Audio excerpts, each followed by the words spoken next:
தமிழ் சினிமாவின் தவிர்க்க முடியாத நடிகரும் தேமுதிக தலைவருமான விஜயகாந்த் கடந்த டிசம்பர் 28ஆம் தேதி காலை உடல்நலக்குறைவு காரணமாக காலமானார். அவரின் ஆன்மா சாந்தியனும் அப்படின்னு நினைக்கிறவங்க இந்த வீடியோக்கு லைக் கொடுத்துட்டு தொடர்ந்து இந்த வீடியோவை பாருங்க. நுரையீரல் அலர்ஜி காரணமாக அவர் இறந்ததாக அறிவிக்கப்பட்டது. மியாட் மருத்துவமனையில் உயிர்விட்ட விஜயகாந்தின் உடல் சாலிகிராமத்தில் உள்ள அவரது வீட்டிற்கும் பின்னர் கோயம்பேடில் உள்ள தேமுதிக தலைமை அலுவலகத்திற்கும் கொண்டு செல்லப்பட்டது. அங்கு திரை பிரபலங்கள், அரசியல் தலைவர்கள், தொண்டர்கள், பொதுமக்கள் என திரளானவர்கள் அஞ்சலி செலுத்தினர். அதைத் தொடர்ந்து மறுநாள் காலை காமராஜர் சாலையில் உள்ள தீவுத்திடல் பகுதிக்கு கொண்டு செல்லப்பட்டது. அங்கு பிரபலங்கள், அரசியல் தலைவர்கள், பொதுமக்கள் என ஏராளமானவர்கள் நேரில் வந்து அஞ்சலி செலுத்தினர்.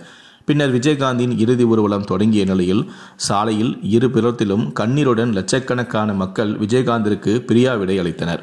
இதனிடையே விஜயகாந்தின் இறுதி ஊர்வலத்தில் கருடன் வானில் வட்டமிட்ட சம்பவமானது காண்போரையே மெய் சிலிர்க்க வைத்தது. விஜயகாந்தின் உடல் சென்னை சென்ட்ரல் ரயில் நிலையம் அருகே கடந்து சென்ற போது கருடன் வானில் 3 முறை வட்டமிட்டது. விஜயகாந்தின் மனைவியான பிரேமலதா, மகன்கள் உட்பட அங்கிருந்த மொத்த கூட்டமும் கருடனை கைகூப்பி வணங்கினர். இந்த காட்சி தற்போது இணையதளத்தில் வைரலாகி வருகிறது. கருடன் வட்டமிட்டது ஏன் என்ற தகவல் தற்போது வெளியாகியுள்ளது. பொதுவாக கருடன் கும்பாபிஷேகம் மற்றும் ஆன்மீகவாதிகளின் மரணங்களின் போதுதான் வட்டமிடும். இது மிகவும் அரிதாக நடக்கக்கூடிய நிகழ்வாகும். அப்படிப்பட்ட ஒரு நிகழ்வு விஜயகாந்துக்கு நடந்ததை வைத்து பார்க்கும்போது அவர் எத்தனை புண்ணியம் செய்திருக்கிறார் என்பதை தெரிய வருகிறது. கள்ளழகர் படத்தில் நடித்த விஜயகாந்துக்கு ஆண்டாள் என்றால் மிகவும் பிடிக்கும்.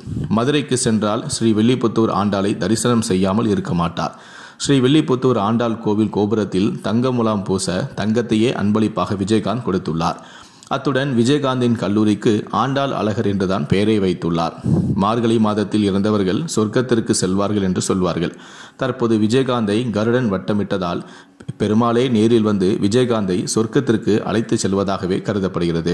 கேப்டனின் உடலை கருடன் வட்டமடித்த போது விஜயகாந்தின் மகன்கள் துக்கத்தை அடைக்க முடியாமல் அழுதனர். மேலும் கூடியிருந்த ஆயிரக்கணக்கான மக்களும் அழுத காட்சிகள் தான் தற்போது சமூக ஊடகங்களில் வைரலாக பகிரப்பட்டு வருகிறது.